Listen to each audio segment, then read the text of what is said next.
अस्सलाम वालेकुम दोस्तों, सीटा न्यू टेबलेट 20 mg आज आपसे डिस्कस करूँगा। तमाम दोस्त जो चैनल पे नए हैं उनसे गुजारिश है चैनल को सब्सक्राइब कर लें और बेल आइकॉन प्रेस कर लें।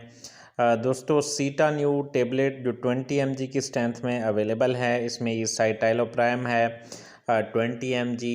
ये एंटी डिप्रेसेंट मेडिसन है। स्पेशली जो एंजाइटी रिलेटेड जो डिप्रेशन होती है, जो डिप्रेसिव पेशेंट्स होते हैं जिनके अंदर जो है रेस्टलेसनेस हो, बेचैनी हो, परेशानी हो जिनकी तबीयत में, तो उनके लिए जो है ये बेहद मुफीद है। दोस्तों, ये जो टेबलेट है इसकी जो डोज़ है 20 mg की, एक जो है गोली वो रात को सोने से पहले प्रेफरेबली लेनी चाहिए।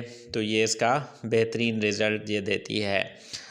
इसके जो डिप्रेशन की मुख्तलिफ़ किस्में हैं उसमें ये इस्तेमाल होती है।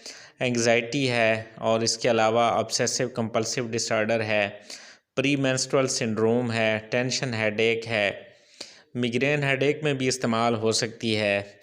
इसी तरह इंसोम्निया है, नींद का ना आना।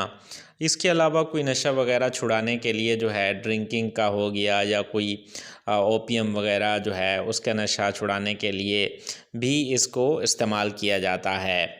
तो तमाम दोस्त वीडियो को लाइक, कमेंट और शेयर करना ना भूलिएगा। शुक्रिया।